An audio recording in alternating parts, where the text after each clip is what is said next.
Hello! Ngayon, ipagpatuloy pa rin natin ang pagtalakay natin sa mitigating circumstances na naka-enumerate sa Article 13 ng ating Revised Penal Code. Ngayon, dito na tayo sa pang-anim na enumeration or pang-anim na paragraph. Ang nakalagay dito, ito yung having acted upon an impulse so powerful as to have produced passion or obfuscation. So, ito yung matinding passion, matinding obfuscation. Ito yung obfuscation, ito yung parang ang common term natin dito, yung nagdilim yung paningin. Nawalan ka na ng self-control dahil sa matinding passion or dahil sa matinding, dahil nga, or sa obfuscation, nagdilim na yung paningin dahil sa matinding passion. So ito yung mga mitigating circumstances. Kung ito yung dahilan bakit nagawa ng isang tao ang krimen, maaring mag-mitigate ito, magpababa ito sa sentensyang maaring ipapataw sa kanya kung sakaling ang isang akusado ay makonvict. Ngayon, kung napapansin nyo, parang hindi rin ito nalalayo doon sa mga natalakay na natin doon sa paragraph 4, yung sufficient provocation or threat immediately preceded the act, di ba? So, hindi rin ito nawawala doon sa immediate vindication of an offense, of a grave offense or done to the offender or to his relatives, di ba? So dito, common dito yung mga tinatawag na parabang dahil sa provocation, medyo nag-diminish yung kanyang self-control. So dahil din sa offense done, grave offense na nagawa at gusto na diminish ang kanyang self-control kaya gusto niyang ma-vindicate yung ginawa sa kanya or sa kanyang mga relatives. Dito naman, acting on an impulse so powerful as to have produced passion or obfuscation. Dahil sa matinding passion, nagdilim ang paningin, nagkaroon ng obfuscation, nawalan siya ng self-control. So common lahat, parang pare-pareho lang sila lahat. Kaya may mga ruling or naging practice na pag ang korte sa isang kaso, halimbawa, mayroong doon sa mga ebidensya, base sa mga lumabas sa pagdidinig, na nandito itong tatlo.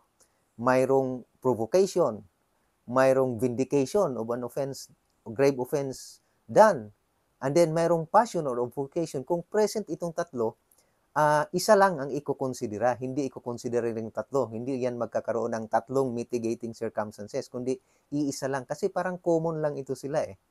So parehos ito na naging mitigating siya dahil sa mga sitwasyon na ito, nagiging na-diminish or nabawasan yung kanyang self-control. So ito yung common dito sa tatlo na to, yung natalakay na natin na number 4, yung sufficient provocation, and then number 5, yung vindication, immediate vindication of a grave offense, and then ito ngayon, number 6, itong having acted upon an impulse so powerful as to have produced passion or obfuscation. So, ano ba ang halimbawa dito?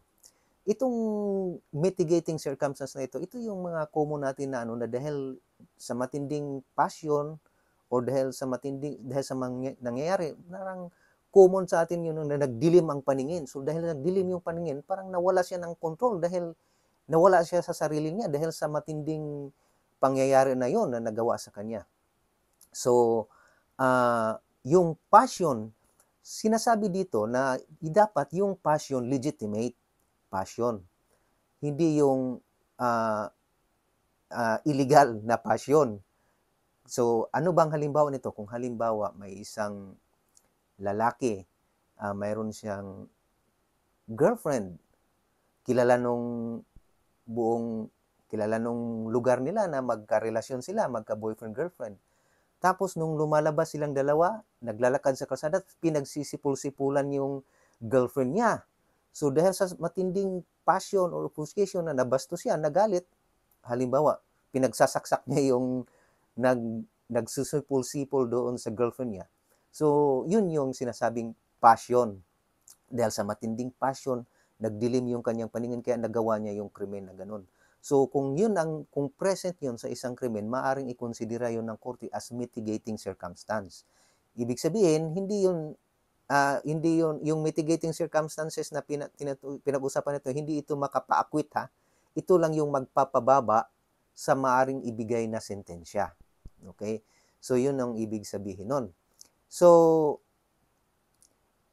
kailangan nga, sabi nung una, kailangan yung passion, legitimate passion. Kung halimbawa mayroong mag-asawa, lalaki, tapos nung umuwi siya ng bahay, nahuli niya sa akto yung asawa niya na mayroong ibang kasamang lalaki doon sa kama nila. Dahil doon, napatay niya halimbawa yung lalaki o yung dalawa. So, maaring mitigating circumstance yun. Pero, kung talagang nahuli sa akto yun, maaring hindi lang mitigating yun, baka magiging extraordinary special circumstance pa yun. Yung nahuli sa akto yung asawa na nakipagtalik sa ibang lalaki, maaring pag napatay niya yun, maaring walang pananagutan yun. So, kung halimbawa lang, may isang lalaki, magka-live-in partner niya, tapos, nung lumabas siya ng kalsada, nakita niya na yung ka-live-in partner niya, mayroong ibang lalaki na kalampungan, nakipaghalikan. So, dahil sa matinding selos, matinding galit, nakagawa siya ng krimen. So, mayroong passion or obfuscation. So, nagawa niya yung krimen. Maaring mitigating circumstance yun. So, ito yung ibig sabihin ng mitigating circumstance na ito. So, dapat legitimate. Hindi yung, halimbawa, hindi maaaring sabihin na, halimbawa, lumabas ka. Mayroong isang lalaki lumabas ng kalsada. Nakikita siya ng isang babaeng napaka-sexy, napakaganda, napakakinis ng kutis. Tapos ang iksi-iksi ng short. So dahil doon, dahil sa matinding passion or obfuscation, nagawa niyang paghalik-halikan yung babae kahit ayaw nung babae. So hindi po pwede yun. Hindi yun masasabing mitigating kasi hindi illegitimate na passion yun. Illegal na passion yun kasi wala naman silang relasyon doon sa babae dahil lang yun sa matinding ang last yung nag-uudyok sa kanya. Last yung nag-uudyok sa kanya para gawin yun. Hindi yung legitimate passion. So, dapat legitimate passion. Hindi yung, kaya hindi mo maaaring gamiting i-considera na mitigating circumstance yun na bakit mo na-rape yung babae? Dahil naman itong babae na ito kasi nagpapa-sexy kung lumabas, nang aakit. So, hindi po pwede yun. Hindi masasabing mitigating yun. Hindi yun yung passion. Kasi yung passion na sinasabi dito is yung legitimate passion. Okay? So, yan po ang pang-anim sa mitigating circumstance na naka-enumerate or sabihin na natin 6 paragraph sa mitigating circumstances na naka-enumerate sa Article 13 ng ating Revised Penal Code.